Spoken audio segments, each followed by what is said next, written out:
May 17th, 2025, Calvin Castine on the oval of the former Plattsburgh Air Force Base, and a portion of the base commonly referred to as the old base. And we are looking around as people gather for the first of 4 dates for the North Country Honor Flights to Washington, D.C. for veterans from the North Country. I believe today will be the 60th and 61st flights. They take 2 flights each of the 4 days, each of the 4 Saturdays where they send the veterans. I believe the next flight is June 28th. If it's not the 28th, it's whatever is nearby as far as the Saturday goes, but I'm pretty confident it's the 28th. Then September 6th, the Saturday of Labor Day weekend. Actually, the Saturday after Labor Day weekend, because Labor Day comes early this year. And then I believe it's October 4th. So when we come to the October 4th one, the sun will not be showing in the sky here the way it is right now. It's about 60 degrees. Folks have been gathering. The actual program will begin in about 45 minutes, and in about 15 minutes we'll have the Thunder in the Berg as the motorcyclists and first responders and so on arrive with some veterans, and they help to bring them to this oval for today's event. We made our way a little closer to the podium where the things happening today will be announced. Once again, Tom Halleck from Mountain Lake PBS will be the Master of Ceremonies. You see Barry Finnegan over that way, the chairman of the board as far as the honor flight is concerned. Our friend David Brown, with his back to us, refused to talk to us on camera, but he's here faithfully at all these send-offs, taking photos. Does a great job, dedicated photographer, donating his time. We've very proud to say we've been to every one of these send-offs thus far. We hope to be around long enough to have been to all of them.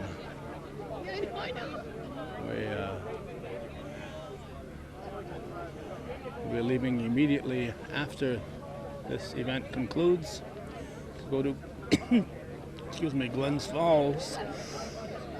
There's a Woodman of the World, or Woodman Life as we're known now, convention in Glens Falls. I drove up from Glens Falls last night to come home and get up bright and early this morning for this send-off. I'm hearing sirens in the background, so it won't be long before the Thunder in the Berg arrives. I'm going to keep the camera rolling as we make our way. There's Larry Ebert, does a great job at this event every year. Every send-off, I should say. When there's time to have him sing more than just the wall, it brings a tear to everybody's eyes who was here watching. So anyway, when I leave here, I'll be heading directly back to Glens Falls, and this is a busy weekend. We're very sorry to have missed the last graduating class at Clinton Community College campus. Yes, last night. And the nurses will be graduating this afternoon, but what sometimes happens when you have many interests, sometimes there's conflicts. Of course, if it's conflicting with a family matter, then family comes first, but Woodman, I helped establish the Woodman of the World in this area 50 years ago, and I thought it was important that we go to that convention. So we're attending the convention, missing things like the Clinton Community College graduation, but there's no way I was going to miss the North Country Honor Flight, so we'll be leaving here directly after the ceremony is done. Normally we get them leaving the grounds here and riding around the oval. We won't be doing that this year. We'll be leaving immediately after the ceremony. So now we've made our way over here, we can no longer hear the sirens. So our apologies for the bumpy camera. Usually they come in through here at 6:30. It's 6:26 right now. And we have found a location to shoot this from, and they are coming around the corner up that way. A few vehicles heading in their direction. Hopefully they won't be blocking our view here. We'll see. We'll see.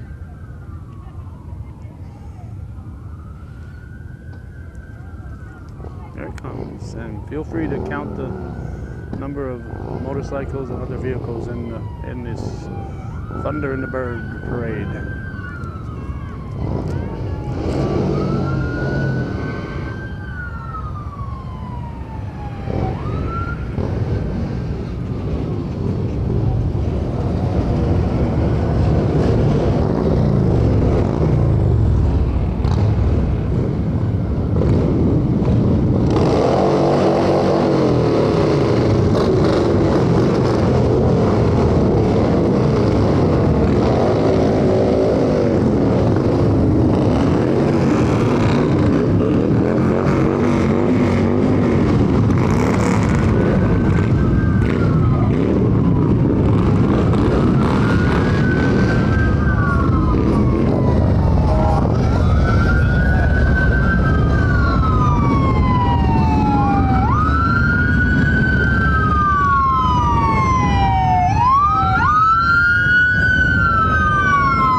right now.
Vehicles coming.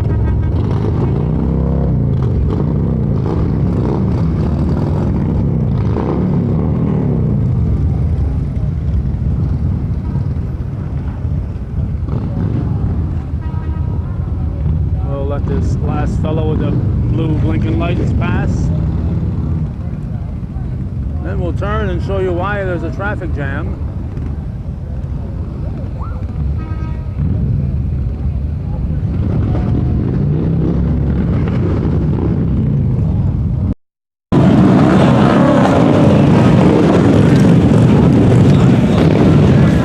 Place for all those vehicles parked.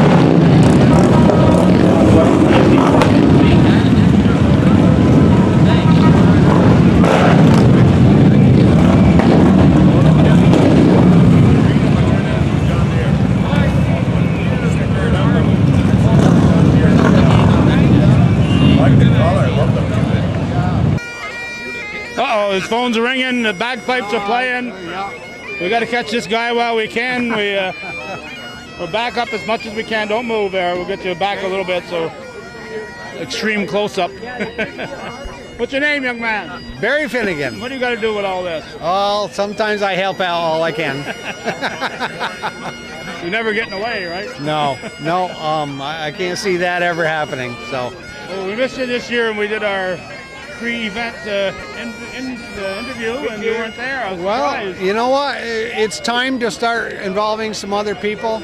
I get penciled in with that a lot, and I think the newer people that are coming along, and they're changing this organization for the better, and it's time to get them out there as well. So, yeah, I'd like them to get more publicly aware of what they're doing, because everybody does such a great job. These volunteers are amazing. They put this whole thing together, and it's just such hard work, and they put their heart and soul into all of it and make the whole thing come together.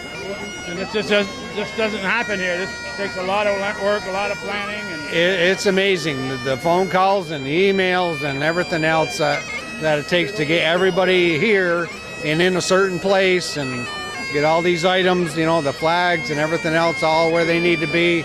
Larry Hebert with the sound system and the bagpipers, as you can hear. It takes a lot of work. Yes. I mean, some people kind of expect that they'll be called on and they'll be here, but it's still got to be put together. Yep. It's still got to be verified on how it's going to all take place. So it's everyone's a great send-off. Fortunately, the weatherman's working with us today and not going to rain on us. I think the new Pope, being from America, he's going to take care of us all year. All year. So four good flight days, 4 no rain days. We're in good shape. Okay, good old Leo. All right, it's a busy time for you here. We won't hold you up, and all the people want to talk to you. Anything you want to tell us? I want to thank you for being here again, as you've been with every single flight we've ever done, and it's a great record, and we use it for historical purposes and also for research. If we want to know how something went, we can always look back on your stuff and get the answers. So we appreciate you being here. And one more thing here. I think you got Taylor doing the anthem today. Not Taylor Swift, but Taylor LaValle. I'll take Taylor LaValle over Taylor Swift any day. She does a version that just, as many times as I stand here to hear the anthem, it just touches me so. She does an amazing job. 5 minutes before the ceremony starts. Larry Hebert's telling us to take our places. So please get your place. Wander out. Time to get in place. Thank you. Larry Finnegan. Mr. Tom Halleck will be the MC. Larry Hebert. Kind of get people to line up where they need to be, and as you can see, there's a lot of folks here. It's always a great turnout. The veterans are seated here with their escort behind them. Veterans organization over here will get to a spot where we can see them. They're raising the flag right now. Post 912, American Legion Post 912, making sure their flag will go up when it's time for them to do it. They're here every year on Rouse's Point. Every event. There's a whole lot of people that make all this work and work to perfection time after time. Another photographer here is John Ryan for Peru Gazette, and he's also a great photographer and donates his time for this. It's still about 3 minutes away from showtime. I'll start with the raising of the flag and national anthem, and a veteran next to us, he was looking for the son of one of his fellow soldiers who was killed in Vietnam, and he was looking for the son. But all the people going on the honor flight have to be grabbing a seat here.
Good morning, North Country, and welcome to Honor Flight 60 and 61.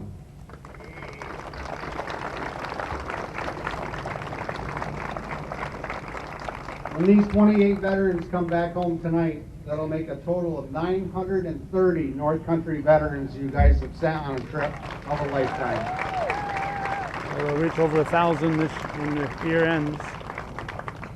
And we've been guaranteed this year that we're going to have perfect weather just like this for the next 4 flight days, and it's going to last all year. So everybody come on back, and we really appreciate everybody coming out today. I want to thank all those bikers. Some of those guys have been on the road since 3 o'clock this morning picking up our veterans.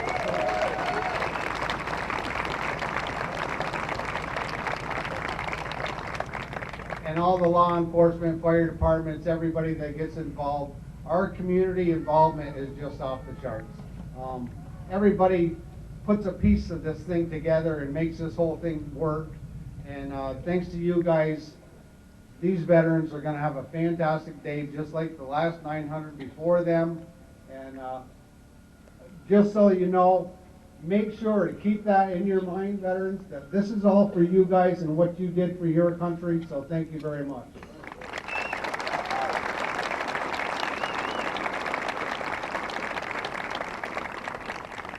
Where's Lloyd? Uncle Sam is here. In case anybody noticed, we've got one new character. This is Crazy Uncle Lloyd. He's the Wiggletown version of Uncle Sam.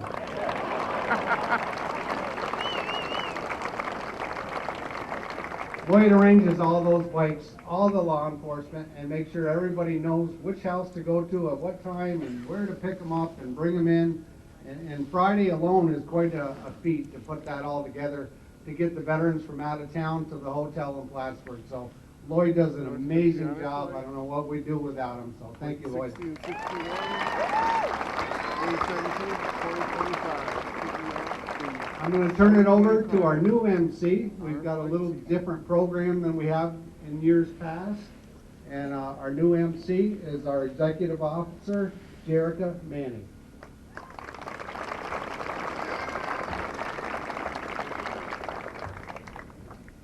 Welcome.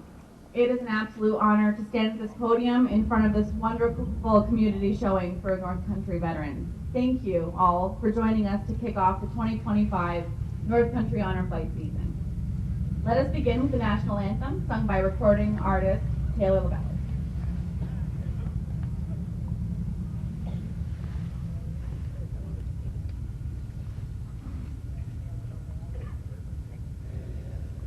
Oh, say, can you see by the dawn's early light what so proudly we hailed at the twilight's last gleaming, whose broad stripes and bright stars through the perilous fight, o'er the ramparts we watched were so gallantly streaming, and the rockets break clear, the bombs bursting in air gave proof through the night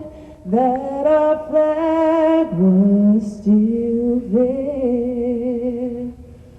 Oh, say, does that star-spangled banner yet wave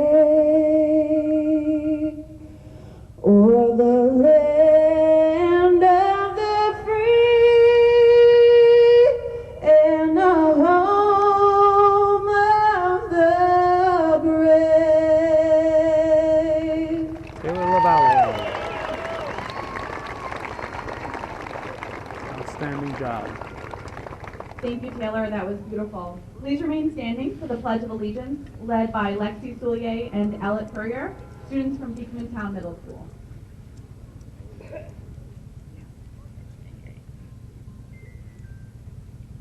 I pledge allegiance to the flag of the United States of America and to the republic for which it stands, one nation, under God, indivisible, with liberty and justice for all. Thank you.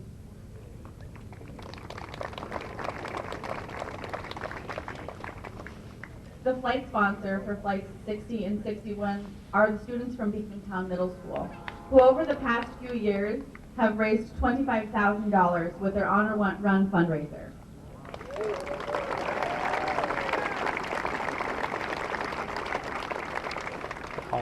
This is the 4th year the Beekmantown Middle Schoolers are putting on this event, and the students want this year's run to be the biggest and best yet.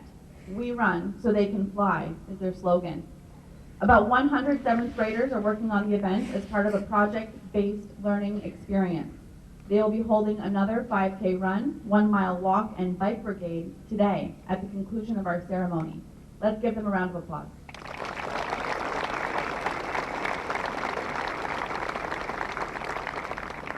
We would like to acknowledge some elected officials and dignitaries here today. Senator Dan Steck, Assemblyman Billy Jones, City of Plattsburgh Mayor Wendell Hughes, Wendell's usually working the lines. Town of Plattsburgh Supervisor Michael Cashman, Clinton County legislators Calvin Castine, David Bizio, Kevin Randall, and from Franklin County, Mayor and legislator Andrea Dumas, and legislator Greg Janisiski. At this time, we would like to have the Morrisonville Elementary Choir sing their original song, Red, White, and Blue.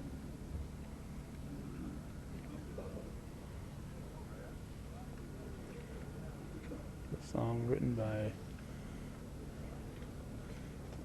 the students who were there at that time many years ago, with the assistance of Mr. Roy Hurd, a well-known musician in the area. He was at the school for an event, and together they wrote this song. But it wasn't it wasn't these kids. It was their predecessors. And they're going to face the veterans. How nice.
Thank you. That song certainly holds a special place in our hearts at Honor Flight. I would now like to introduce Gary Liberty to pay tribute to those who we have lost since our last flight.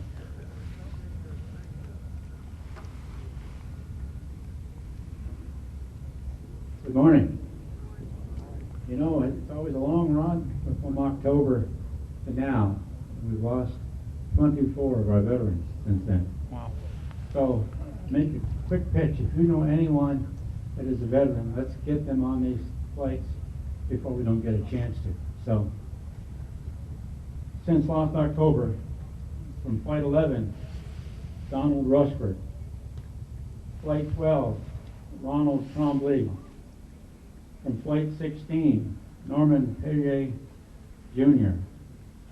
From Flight 22, John Bartasek.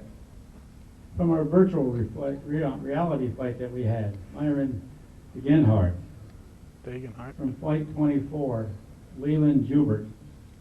Flight 25, Raymond Hathaway and Ronald Stanford. From Flight 27, Richard Blanchard.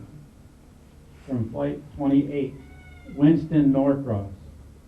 From Flight 32, Donald Carr. From Flight 34, Alden Perry, Duke Euler. From Flight 35, Raymond Barnes. From Flight 36, James Leahy. From Flight 37, William Forniker. From Flight 39, Dennis Mason Sr. and Larry Scott. From Flight 42, Ronald Sickles. From Flight 47, Norton Dampus and Harold Kaiser. From Flight 50, Richard Godfrey. And from Flight 58, Lloyd Brockney. If you know anyone that's a veteran, please let us know. We want to get these folks on the flights before we lose them. At this time, please make sure you face the flag. We'll have the gun salute from Post 20, followed by taps and Amazing Grace on the bagpipes. Thank you.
we remember each of these veterans today. May God bless them and may they rest in peace. Thank you.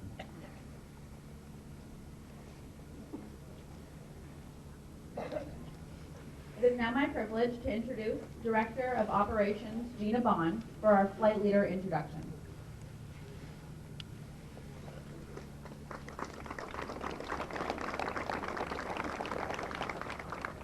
Good morning, everyone, and happy Flight Day to the 28 warriors seated before you. It's an honor to be able to send them on a trip of a lifetime to visit their memorials. It is my great pleasure to introduce our flight leaders for Flights 60 and 61, Lori Parsons and Michael Parsons. Today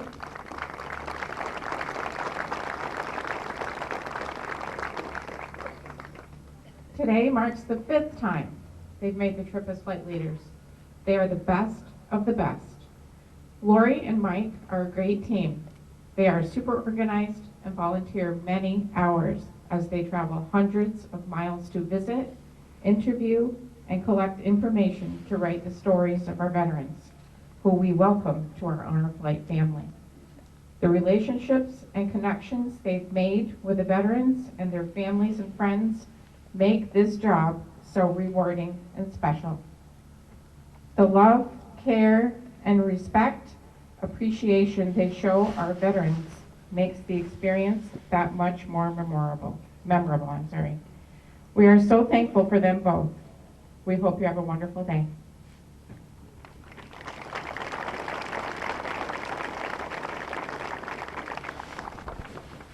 It is now my privilege to introduce country music artist Larry Ebeer, who will sing More Than a Name on the Wall. Everybody. Thank you all for coming out this morning to honor the veterans and all of the sacrifices that they made so we may have the freedom that we enjoy today. There's 58,000 names on a Vietnam wall, and I'm sure some of you here have friends, relatives, acquaintances, somebody who knows somebody that has a name on that wall. So this song is for all those that are the names that are on the wall, and for all those behind me that risk having their names on the wall.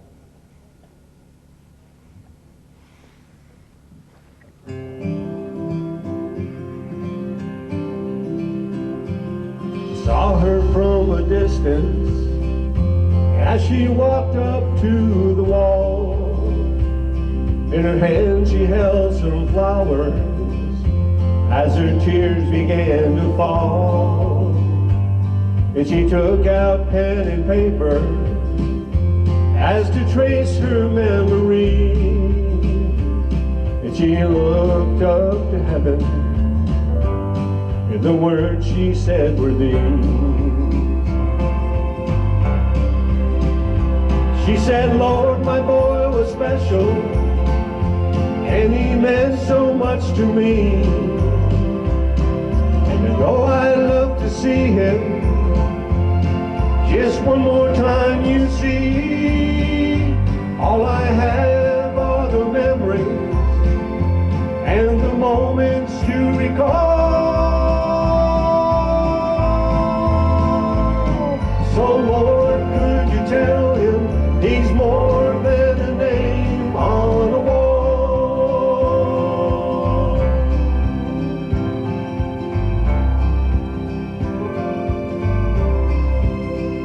She said he really missed the family, being home on Christmas Day.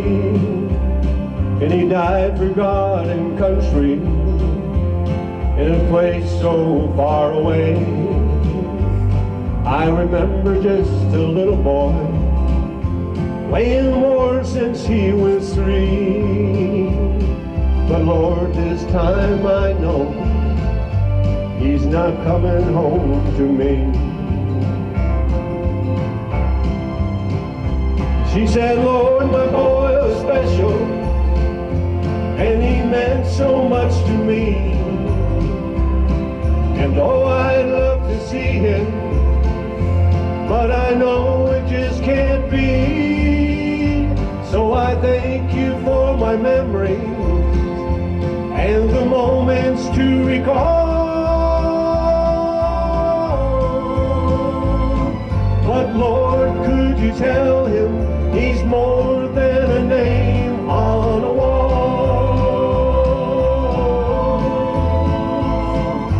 Lord, could you tell him he's more than a name on a wall?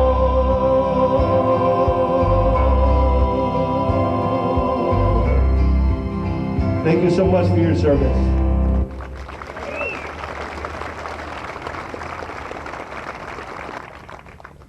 Thank you, Larry. Please welcome me in joining my friend Mike Farrell for our closing prayer.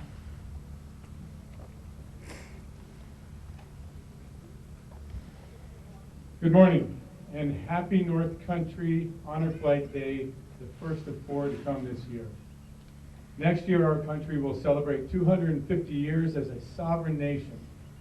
In our Declaration of Independence, it states a separate and equal station to which the laws of nature and of nature's God entitle them, meaning that our forefathers and our American colonists were laying claim to possess the inherent right to self-governance and independence, just like other nations. This right is not granted by any government, but is derived from natural law and divine authority. Each veteran here today raised their hands and swore an oath to maintain our sovereign nation in pledging to defend and protect our Constitution and the freedoms and liberties guaranteed within it. On July 4th, 2026, we will celebrate and remember those who fought and joined the Continental Army. Equally as important, here today, we recognize those who joined America's military and served and sacrificed decades ago with Flight 60 and 61. Let's pray. Heavenly Father, we thank you for America. May your hand always be upon us. May you always guide us. May your protection today be in the sky and on the land that our veterans will be traveling. May long-term friendships be formed and healing come about where needed. May you grant peace and safety throughout this day. I pray in Jesus' name, amen. Flight 60 and 61, thank you for your service. Thank you for my freedom. Godspeed.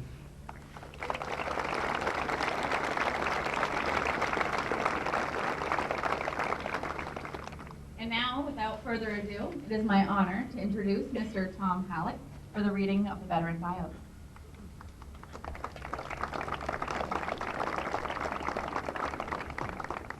Thank you, Jerica. Good morning, everyone. It's my honor to introduce the veterans on today's flights 60 and 61. The flight leader for Flight 60 is Michael Parsons. Michael Mike Ashline, U.S. Air Force, 1972 to 1988, Vietnam era.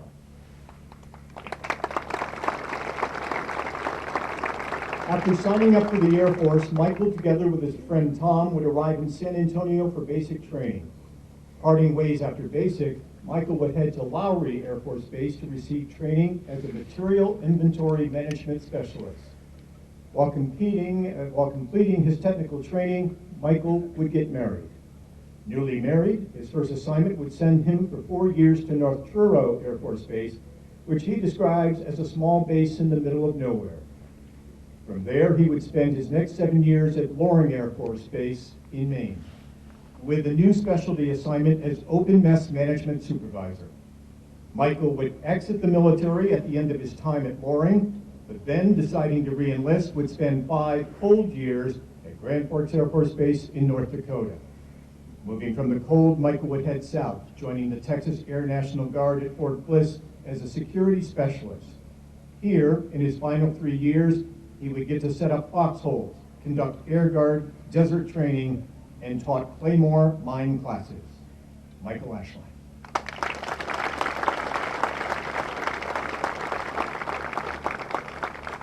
Edmund Ed Baker, U.S. Army, 1966 to 1968, Vietnam. Ed's life would find direction from his guardian uncles after the passing of his parents at the age of 6. Although his dad served in the Navy, his uncles were Army men, serving in World War II and Korea. He would follow their path into the U.S. Army. Ed completed basic training and advanced infantry training at Fort Jackson, South Carolina. He achieved expert with M14 rifle and was Pugil stick champion of his company. In AIT, he competed in boxing. With an 11 Bravo MOS infantryman, he received his orders for combat operations in Vietnam with the 1st Division. He remembers many close calls, but two that stand out. The most vivid was an ambush. He was riding in the open rear of a deuce-and-a-half truck. The driver was hit, and the truck stopped and began backing down a hill. Lying flat, face up, he saw a tracer zip right by his nose and heard the clink of metal all around him. When the enemy stopped to reload, he jumped off the truck, returning fire.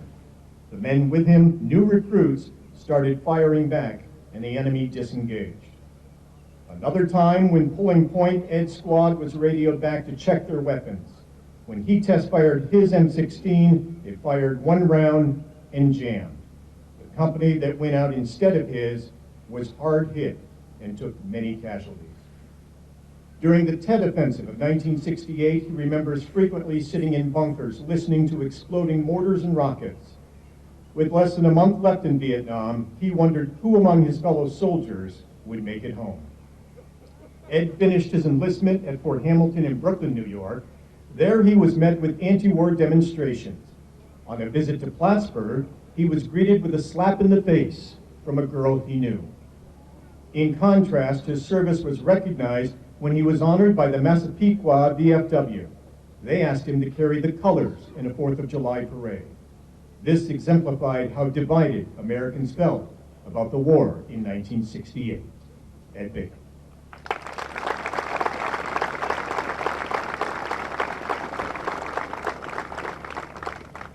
Gerald Jerry Bates, U.S. Army, 1954 to 1956, Cold War. Volunteering for the U.S. Army, Jerry would report to basic training at Fort Leonard Wood, followed by Fort Bliss for AIT.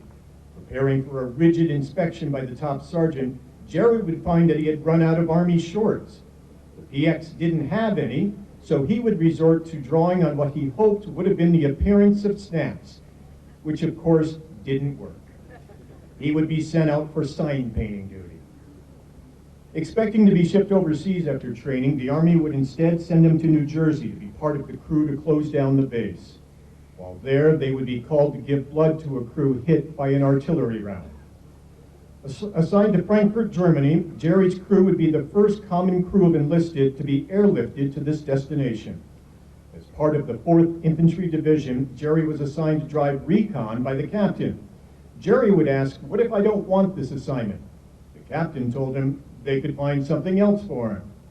Jerry thought it was best to do as the captain asked, knowing a new assignment would not be to his liking. While on a joint military exercise in the mountains, his platoon sergeant witnessed aggressors. Looking to withdraw, his vehicle would not start. He had to stay alone until they could arrange to get him down the mountain. He had a machine gun, and they told him to fire off rounds if he had a problem.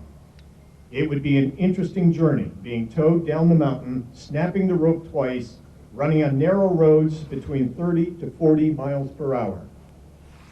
While in East Germany, Jerry witnessed a tangible resentment by the East Germans and their struggle to be occupied by Russia. Jerry Bates.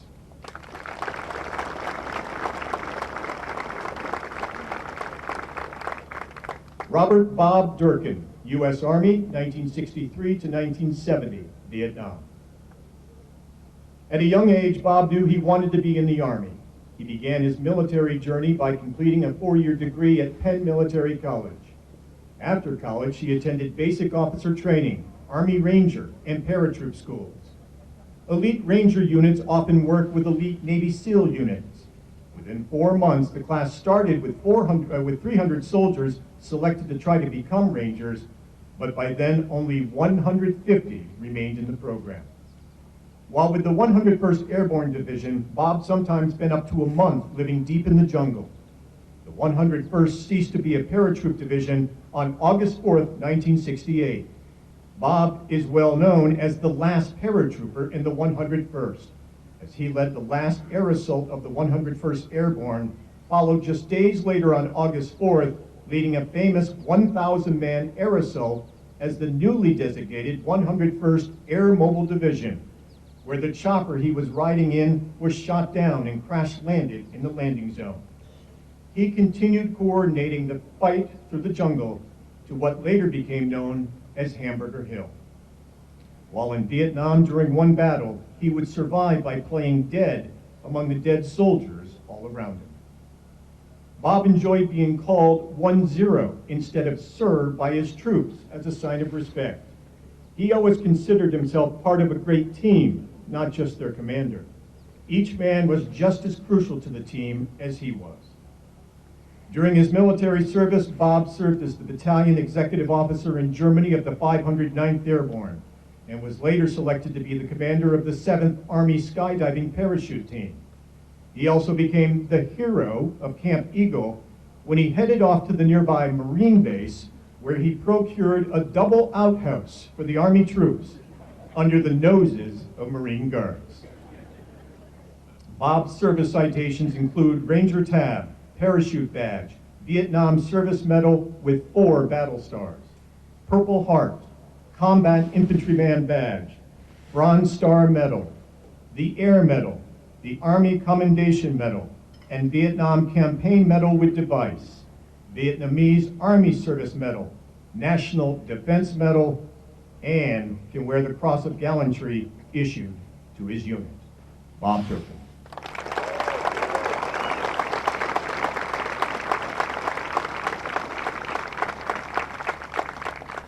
Arthur Graves, U.S. Army, 1962 to 1964, Vietnam. Arthur would complete 4 years of college at an all-men's school in Buffalo, where he would drill as a Corps cadet. After college, he would report to the U.S. Army at Fort Devens for his 7-week basic training, then on to Fort Gordon for 3 months of training as a signal officer. After training, Arthur would move on to 3 major field exercises: Coolie Chris at Fort Lewis, Swift Strike, and Desert Strike. While at Desert Strike, the biggest and last of the field exercises for the Army, Arthur, at only 22 years old, would be met by a 4-star general arriving by small bubble helicopter.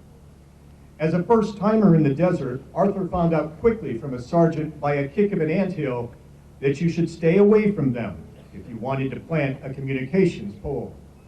His platoon of messaging, cable, radio relay, and carrier equipment would head out to travel on a large convoy across the United States. During this convoy, Arthur would receive a message offering him airborne training. This would return him to Georgia. During his service, Arthur would receive assignments as company commander of the 966 Ordnance.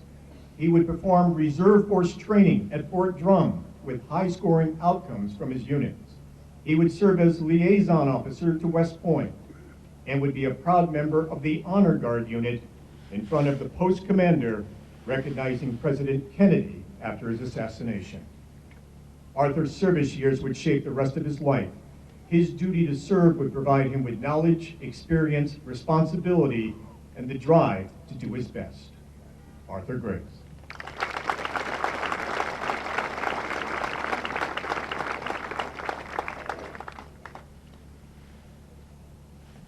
Dana Harnish, U.S. Army, 1965 to 1985, Vietnam.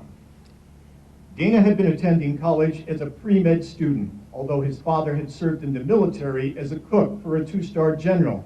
He had not given much consideration to the military until he was drafted into the Army. Upon entry, he would head to Fort Gordon for both basic training and AIT in 11B-10 infantry. At Fort Sill, he recalls being woken up at 5:30 to carry their footlockers on their shoulders around the track 10 times. Not all make it. He completed officer candidate school during his 7 months at Fort Sill. Married just 6 weeks, Dana would begin a 1-year assignment to Korea. He would be on alert during the capture of the USS Pueblo. Leaving Korea, he would head to Fort Benning, assigned to the only field artillery in the Ranger Department. Sent to Vietnam in December 1969, Dana would remain there until April 1971. He would serve as commander of the 105th Artillery Battery, the top field officer of 2 field forces, and later extend his tour with the 155th self-propelled battery at Katam Camp, just off the border of Cambodia. Sent back to Fort Sill, he would escort guns from battery back from Vietnam. As part of the 9th Missile Battalion, Dana, as battery commander, would undertake the training of the nuclear-capable Persian missile. Over Dana's 20 years in the Army, his best 4 years were spent in Alaska, where he was able to engage in his love of hunting and fishing. Dana Harnish.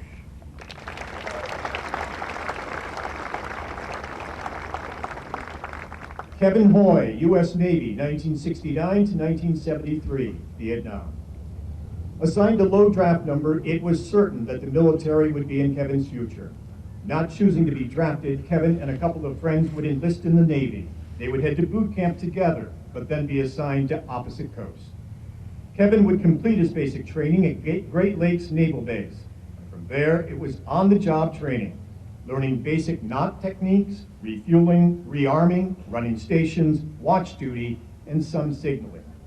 Out at sea, 20 to 30-foot swells would have some transferring out with deathly seasickness. Kevin would adapt quickly to life aboard ship. His first assignment would place him on the USS Henry W. Tucker destroyer. They would be very active, providing naval gunfire support up and down the coastal shores of Vietnam. Kevin's last duty assignment would place him on the USS Warden, a carrier, with operations assigned off the coast of Japan. During his enlistment, Kevin would be called home for the passing of his father. Watching the news, he would learn of an attack on his ship. The one casualty would be the soldier at his post. He would not share this information with his mother, as she was already worried about his return to service.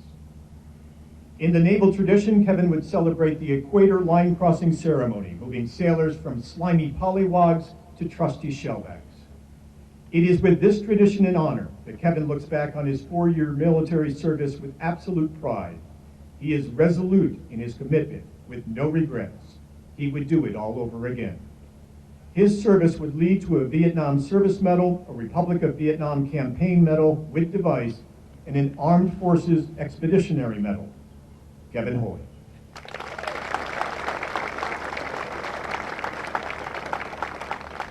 John Ives, U.S. Army, 1970 to 1972, Vietnam. John's draft status would remain exempt until he completed his medical residency. As a physician psychiatrist, John would then be subject to the doctor's draft. He would complete a quick basic training at Fort Sam and then was deployed to Long Binh Post in Vietnam. As a psychiatrist, John would spend most of his time working with soldiers for drug treatment. There was no expectation for him to problem solve. As a physician, he would be charged mostly with detoxing, attempting to scare soldiers into good behavior and sending them back into combat. With the Golden Triangle for growth, refinement, and distribution of heroin present, it made it very easy for soldiers to gain access to 95% pure heroin from any mama-san for $5. John worried that American soldiers would return home with heroin addictions, but due to the extreme differences in purity and cost, this thankfully did not become the problem he anticipated. As a loner, John was surprised at how close a bond of comradeship was built within the Hooch living space. After the war, he would reconnect with a group of veterans for several hiking and kayaking trips. John Ives.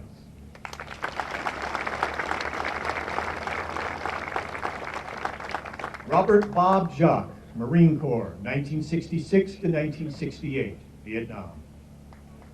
Bob would choose the Marine Corps over draft into the Army. As the sole surviving son, he could have avoided the service, but has no regrets regarding his decision to serve. On arrival to Paris Island for boot camp, Bob recalls it as being the worst day of his service, ranking over being shot at. The drill instructor would immediately be on them. Seeing a swamp nearby, he wonders if he could swim away. Weighing in at only 118, Bob would eat plenty, as they would take food away from the heavier guys and give it to him. Bob and a buddy would present themselves a bit scruffy one day. This would result in a ruined razor being handed to them both. This would not have an easy, they would not have an easy, clean shave. Bob would remain at Paris Island for advanced training in demolition and minesweeping. During this training, Bob would drop a detonator cap on his instructor's foot. As you can imagine, that did not go well for Bob. Headed to Vietnam, Bob's platoon would make a beach landing in the hottest of temperatures. While there, he would secure areas and cargo and go out for injury recovery. Bob would find a peach pit shaped into a little monkey. This would be considered a lucky piece desired by others.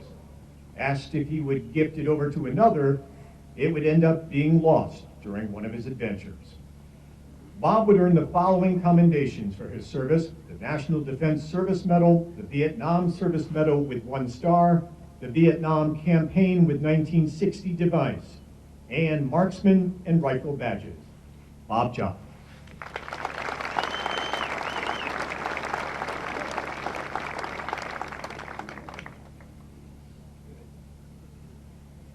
Charles Lustig, Jr., U.S. Army, 1966 to 1968, Vietnam. After completing 1 year of college, Charles would be drafted into the U.S. Army. Living in New York City at the time, Charles would go to Fort Jackson for induction. He would be sent to Fort Hood for basic training, then off to Fort Gordon for AIT, spending 17 weeks in advanced training in his MOS, field radio repair. While at Fort Gordon, the Army would lose track of Charles' location, leaving him in place for a couple of weeks. Found, Charles would be sent to Oakland Army Base in California. This base would serve as a main entry portal to Vietnam. Arriving in Vietnam in April 1967, trained in radio repair, he would be asked if he could type. Since he was able to, they switched him to the position of shop clerk. Charles felt a close bond with his fellow soldiers during his service. In the hooch, they would have a mini refrigerator. Everyone else would have their drinks taken, except for Charles.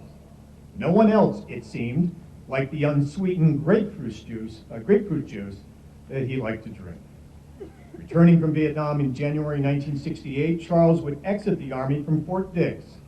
He would later enter the Army National Guard in 1981, where he would remain in service until 2004.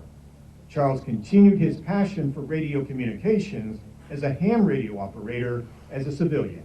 Charles Lustig, Jr.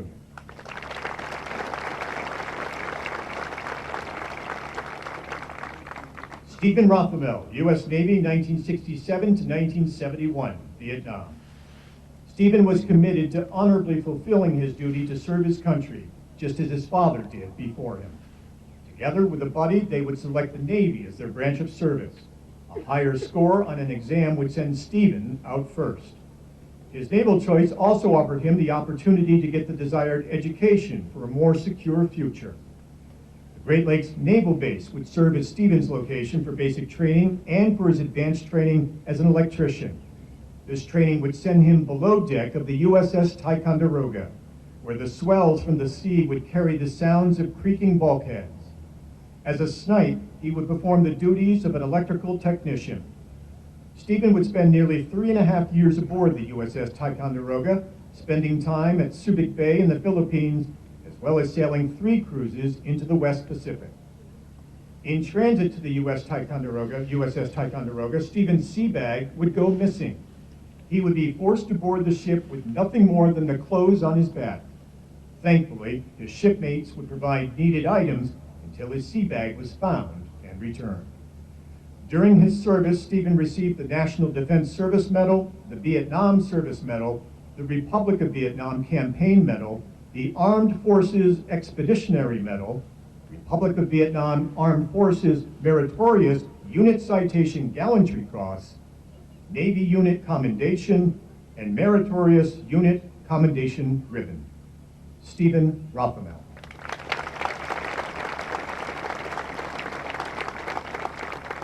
Orville Fred Scroggin, U.S. Navy, 1960 to 1964, Vietnam.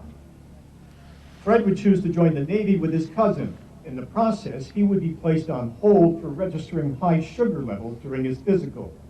His cousin did not want to wait and would enter the service before him. Finally passing his physical, Fred would be sent to Great Lakes Naval Base. Here, he would complete both basic training and a 3-month AIT. His early training would include deckhand and mess cooking, but much of what he learned would come from his on-the-job training. His first assignment would take him to a submarine base in New London, Connecticut, where he would work mostly in the barracks. From there, Fred would receive an assignment working as a mess cook at the Newfoundland Naval Base.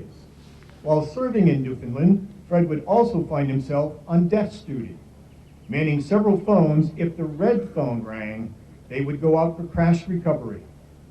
He would also get to see Bob Hope in his troop show of celebrities while stationed there. His next assignment would bring him aboard the USS Enterprise. While on ship, Fred would get to travel the globe, allowing him time in multiple ports, including Turkey, France, Italy, and Spain.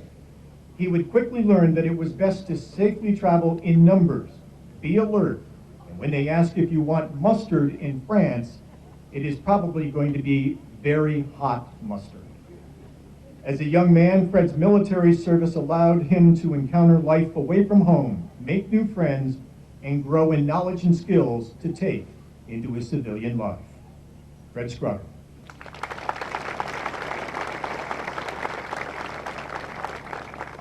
Marcus Spurlock, U.S. Air Force, 1964 to 1966, Vietnam. Marcus would head to the recruiting office the day John F. Kennedy was assassinated with 3 of his friends. The Air Force would become their choice as they were the first able to get them into service. Headed to Lackland Air Force Base for basic training, Marcus would become the squad leader. Even despite all the physical training and exercise of basic training, Marcus would be the only one that would manage to gain weight during this training. After basic, it was off to Chanute Air Force Base for 6 months of training in aircraft maintenance. Leaving temperatures in the 80s, it would be a jolt to arrive in Illinois to minus 10-degree weather. After the completion of training, Marcus would be assigned to Plattsburgh Air Force Base. Here, he would be performing his full service assignment, except for several 90-day TDY trips to England. During a trip to England, he would get a week's leave. And although he couldn't share any of those stories, he would say that he had a good time. While in Plattsburgh, the base would be on alert, which requires that he be within 25 miles of the base. Marcus would head slightly out of range as he decided to head to Kentucky, which probably wouldn't have been a problem until the base was alerted to a speeding ticket he received in Cincinnati. Marcus would choose to make the North Country his home after exiting from the Air Force. To this day, he maintains close relationships with friends located both close and far, formed during his service years. Marcus Spurlock.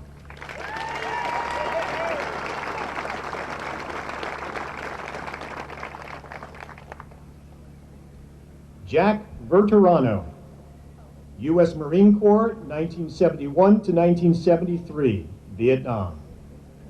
Jack knew as a young boy, just 6 years of age, that he was going to serve in the Marine Corps. He remembers a woman hearing his youthful wish to serve his country. She would tell him and his mother that he should not have such thoughts.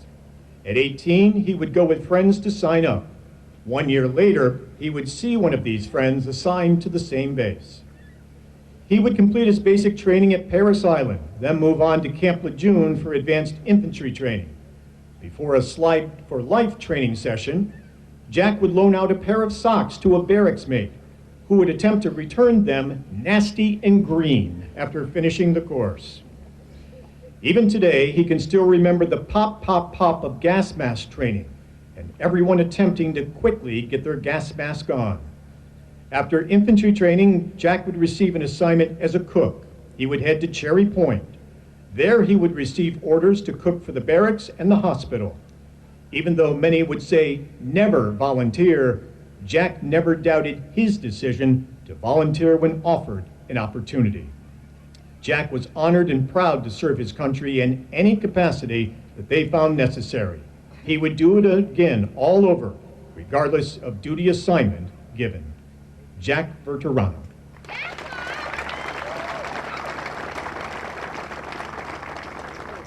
And that is Flight 60.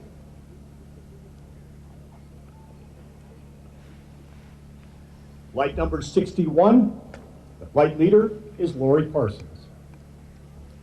Steve Bacon, U.S. Air Force, 1972 to 1999, Vietnam, Cold War.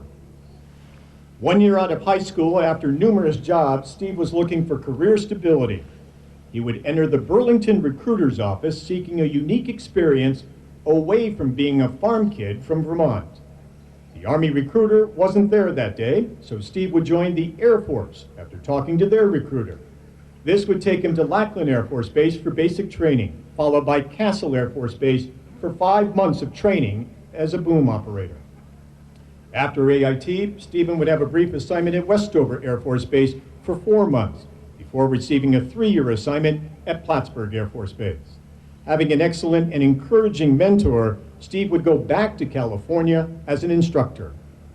Steve's 27 years of military service would lead him to a position as aircraft standardization and flight examiner and in-flight refueling chief enlisted manager.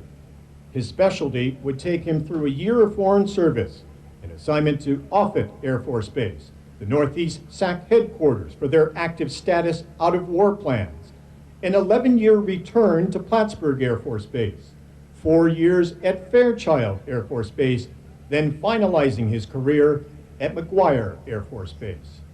His service would provide him with an abundance of training, strong mentors, promoting and inspiring his service, a long list of commendations, as well as many close friends.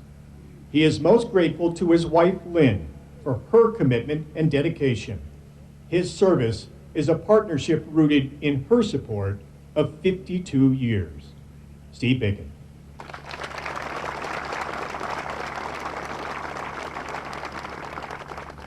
Donald Don Berkman, U.S. Army, 1968 to 1970, Vietnam. Don would be drafted into the U.S. Army at age 19, leaving behind a job at Alcoa. A number of his friends would be called into service with him. He would report to basic training at Fort Dix, then receive 6 months AIT training at Fort Belvoir for an MOS as a power generator equipment operator. After AIT, Don would receive his orders for Vietnam. He would arrive at Cam Ranh Bay by Chinook. On a Deuce Half Army truck with a big tent, that is where he would stay. As his first task, Don would be given 2 small generators and told to wire them. Within 3 to 4 months, he had moved up to above ground wiring of 15 kilowatt and 50 kilowatt generators. While on guard duty, he would be needed as generator power would shut down. After that, he would not be assigned guard duty, but would be on call for 24 hours. On only one occasion, Don would get the assignment of poop duty. This duty involved the removal of poop-filled drums from the makeshift outhouse, stirring in diesel fuel, and setting them on fire. This was not a duty that anyone wanted to be assigned. At Phu Bai, within 3 miles of the DMZ, Don would run for generator fuel. Held in tent posts, these fuel posts would continually move so they could avoid being bombed. Don values his military experience and sees the importance of service to this country by its citizens. He is making this trip today with his son-in-law, Jeff, a Marine Corps veteran. Don Berkman.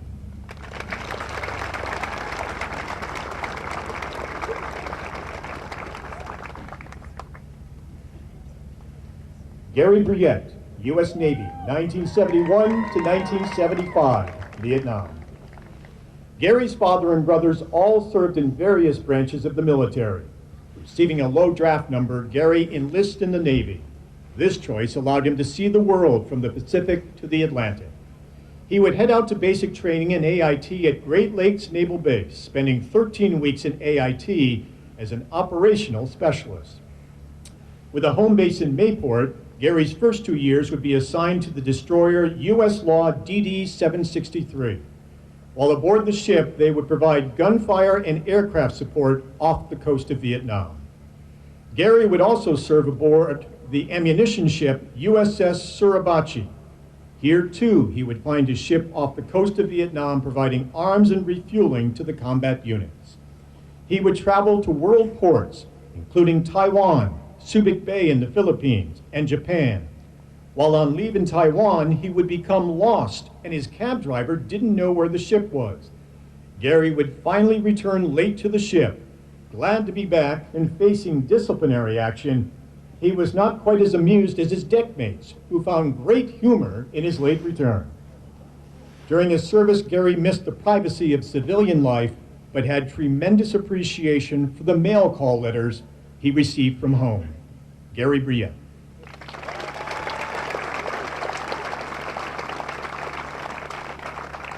James Jim Campbell, U.S. Air Force, 1969 to 1974, Vietnam.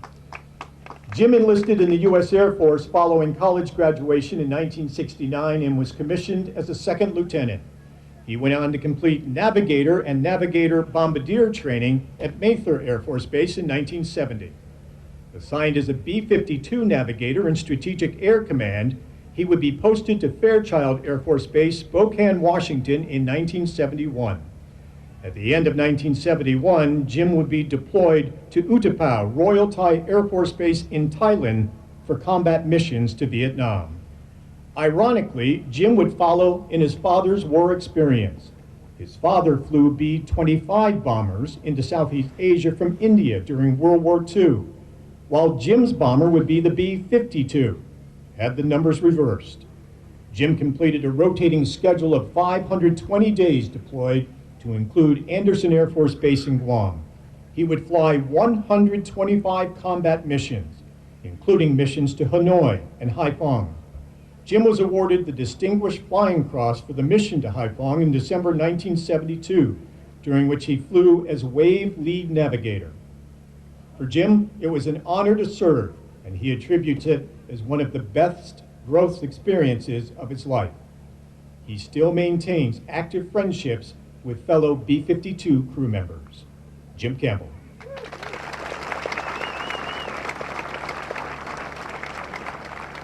Robert Carpenter, U.S. Air Force, 1958 to 1962, Cold War. Robert, with his parents' permission, would quit high school at 17 and enter the military. Just a few days from Christmas, Robert and 3 of his friends would head to Boston to enlist in the U.S. Air Force. Headed to Lackland Air Force Base, then on to Shepherd Air Force Base, Robert would complete basic and AIT, where he would receive 4 months of training as a communications teletype specialist. First stationed for 6 months at Westover Air Force Base, Robert would receive orders for reassignment for 1 year to Ernest Harmon Air Force Base in Newfoundland. Wanting to get married, Robert would have to ask the commanding officer for permission. Robert would be asked, "Are you in heat or in love?" This love would require an assignment extension of an additional 6 months for his marriage approval to be granted.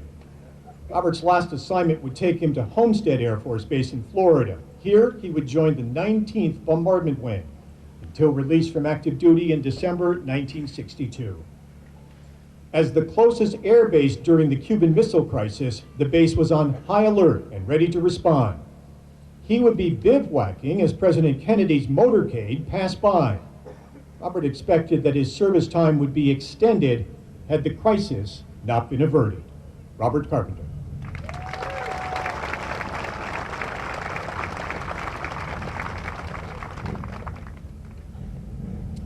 Carl Butch Gagne, U.S. Army, 1969 to 1970, Vietnam.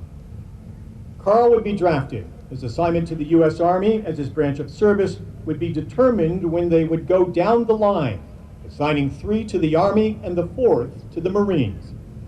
Riding down to boot camp to Fort Dix with a friend from school. Upon arrival, they would be separated. On to AIT, Carl would receive 2 months of pioneer training in engineering and construction tasks at Fort Leonard Wood. Carl recalls his physical training sergeant being a rough guy who liked push-ups between each training session. 14 months of Carl's service time was spent at Camp Peterson in South Korea. Out blasting stones on a road late in the day, the crew would set off a big blast. Stones would go everywhere. Within 30 minutes, the not-so-happy Sergeant Major was there. The blast had taken the lights out in the mess hall. Thinking back, Carl's only regret is that he didn't stay in the military. To this day, he still stays in contact with a fellow soldier living in Texas that he became friends with while stationed in South Korea. Carl Gagne.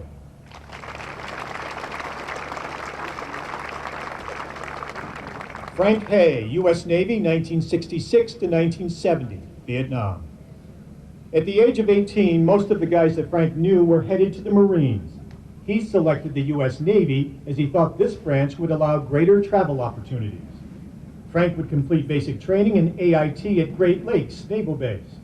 Completing radar school, he would make a request for the East Coast and would receive his assignment on the West Coast. In San Diego, he would begin a 3-year assignment aboard the USS Galveston, a light-class cruiser containing nuclear weapons and a Marine contingency. In Vietnam, they would spend months tracking planes off the coast. Frank would make a return home after this tour after receiving word that his father had a heart attack. He would fly back to Japan and return to ship off the Vietnamese coastal waters. 7 months would be Frank's longest stretch of time at sea. His memorable travels would take him to Barcelona, Hong Kong, through Europe and the Panama Canal, and a typhoon in Southeast Asia, with the sea breaking 30 to 40 feet over the bridge. He would make many good friends and still fondly remembers his drive home from San Diego upon exit from the Navy. This journey home had him spending time at the north rim of the Grand Canyon, Zion National Park, and the Painted Desert. Frank Hay.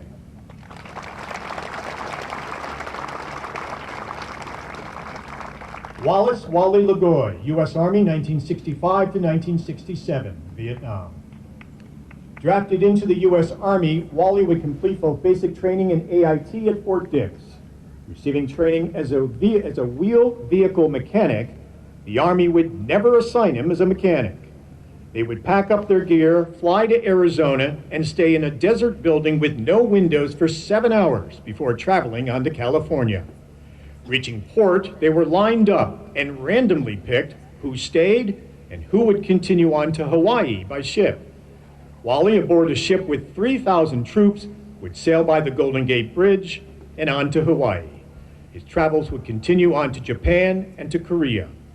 Wally would spend 1.5 years in Korea. He would work in the motor pool, assigned to drive the lieutenant colonel and to the military police. Wally would be thankful that he didn't get called to be part of a Jeep removal he witnessed. A PFC left the road and ended up in a waste hole channel. While in Korea, Wally would be called for DDY trips to Vietnam. Discharged in California, he would return home with a nonstop flight to Kennedy Airport. Marking the occasion with a vodka shot, the surprising $10 price tag kept him at 1. As with all veterans of this time, Wally would not encounter any warm welcomes or appreciation for his service. Wally Lagoy.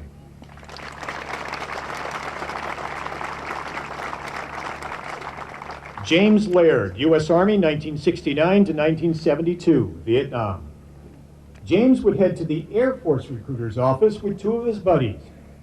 After being told to hand over his seat when a woman walked in, he would exit and go into the Army recruiter's office to enlist. With basic training in AIT completed at Fort Dix, James would be assigned an MOS 36K20, field wireman covering telephones, switchboards, and communication specialties. Most of his work would be learned as on-the-job training, wiring electricity to gun sites, climbing poles for installation and repair, burying lines, and fixing hot wires in the rain. He would be blown back 10 feet when working with live electricity. Sent to Vietnam, his first night in a foxhole with a grunt, a mongoose would be present as a potential first casualty.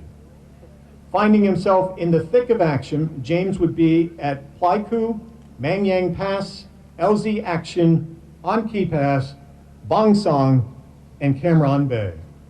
Some of James's service decorations include the Vietnam Service Medal with 3 Bronze Stars, Republic of Vietnam Campaign Medal, Army Commendation Medal, and Cross of Gallantry with Palm. Adding to the stress of being away from home, James would also learn of his mother being diagnosed with cancer and also receive an unexpected Dear John letter from the girl he was expecting to marry. James Laird.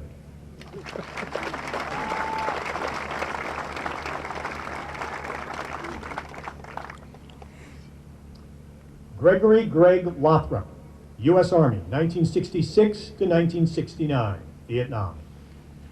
At the age of 20, Greg made the choice to enlist in the U.S. Army, knowing that air or water was not a direction for him. He would report to Fort Bragg for basic training. This is where he would have his first experience with a rattlesnake. He quickly learned to keep his gear close and tight.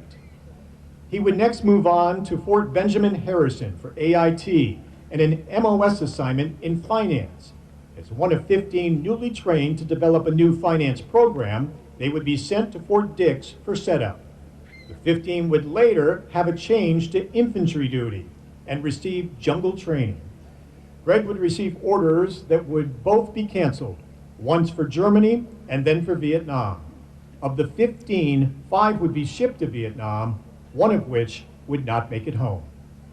Greg is proud that he had the opportunity to serve his country, but felt compelled not to mention his military service throughout most of his life due to the negativity of the Vietnam era. With a strong desire to provide service, he has continued on to life filled with a strong commitment to serving his community. Greg Lothrop.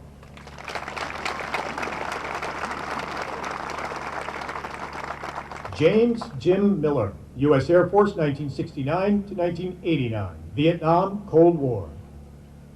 Not wanting to be drafted into the U.S. Army, James opted to enlist in the U.S. Air Force.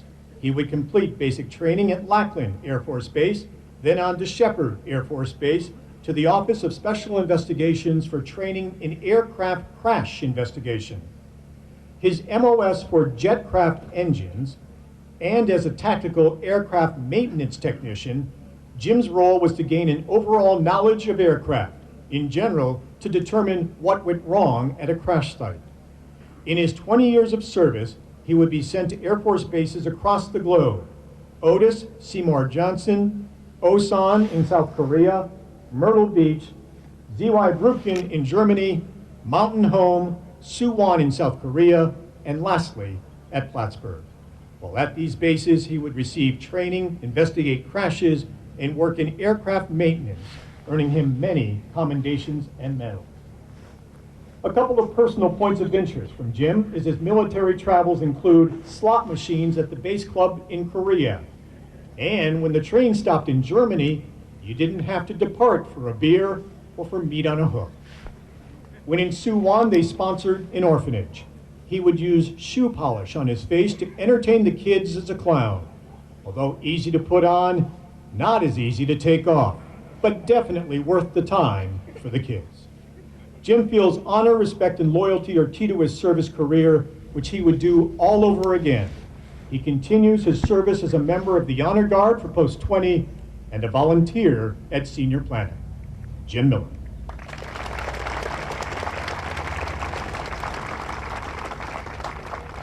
Sidney Perry, U.S. Air Force, 1963 to 1964, Vietnam. Sidney grew up in London during World War II. He remembers asking the Americans while in Enfield if they've got any gum, chum. Enlisting in the British Army, Sidney would serve in the Mill Hill Middlesex Regiment, stationed in Germany from 1953 to 1955, as a physical training officer. After his Army service, he would decide to leave England, taking the Queen Maid to Canada to find employment. Not wanting to remain in either England or Canada, Sidney would relocate once again to the United States. Looking at being drafted as a non-citizen, he would choose to enlist in the U.S. Air Force, as he had already tried out the Army. He would be sent to Lackland Air Force Base in 1963 for basic training, then on to Griffith Air Force Base, 49th Fighter Interceptor Squadron, with a specialty as an apprentice operations control specialist. He would be working in the command post hot room when President Kennedy was assassinated. Without family nearby, Sidney would volunteer to work all the weekend, night, and holiday shifts that no one wanted. As the base was looking to cut down on shifts, Sidney figured out that he just needed to look like he was performing an important task. So he would carry around an empty box that needed to be delivered. No one bothered him, as he was on an important delivery mission. Sidney would occasionally get asked to make supply runs to Plattsburgh. Strapping him into the jump seat they would give him the major's helmet.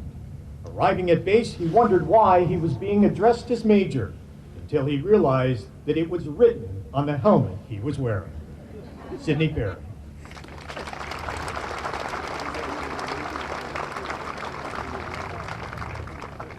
Glenn Pond, U.S. Air Force, 1953 to 1957, Korean War. Not wishing to be drafted, Glenn would enlist in the U.S. Air Force at 19. He would begin his time in the military at Sampson Air Force Base and receive advanced training as an airborne radio operator at Keesler Air Force Base. After graduating from high school at 17, Glenn would go to work for the railroad as a telegraph operator. His knowledge of the railroad Morse code allowed him a fast transition to international coding. Glenn's first assignment would take him to Donaldson Air Force Base, flying in the C-119 flying boxcars. There was a row of trees at the end of the runway.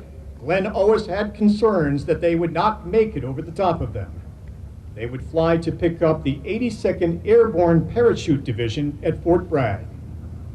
Glenn would serve 6 months at Kimpo Air Force Base in South Korea. Here they would land in every possible location, even the beach. They would also fly Army soldiers on the C-47 to Japan's Asia Field. Transferring to Chakakiwa Airfield in Japan, Glenn would be a radio operator on the C-54. Back in the States, Glenn would serve at Whiteman Air Force Base SAC Base.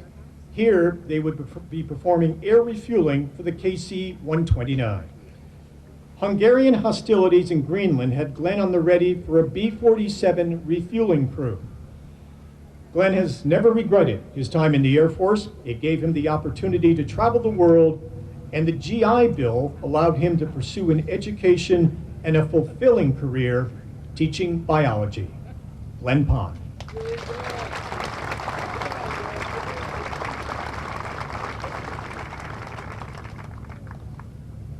Richard Dick Senecal, U.S. Navy, 1967 to 1969, Vietnam. Dick would choose to serve his country just like his brothers. His brothers would choose the Army and the National Guard. Dick would enlist in the Navy Seabees.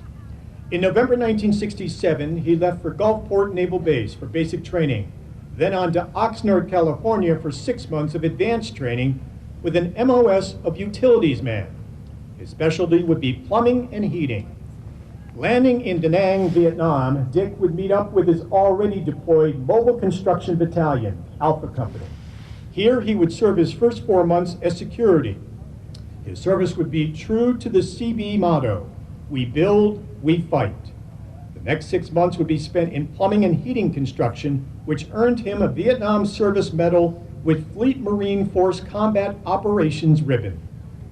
New orders would have him shipped back to California to the Marine base Camp Pendleton. Here, Dick would receive advanced military training, including machine gunner and rifle and pistol training. After the completion of this training, he would complete the remainder of his service commitment with an additional 7 months of service in Okinawa. Like other military service people of this war, Dick remembers the unwelcoming return he would receive when coming home. Today, we give him and all others who served during Vietnam, both home and abroad, a proper thank you and the welcome they deserve. Dick is making his journey today with his son, Rick, an Army veteran, Dick Senecal. And that is Flight 61. To our veterans, gentlemen, we are sincerely grateful for your service and your sacrifice. Thank you.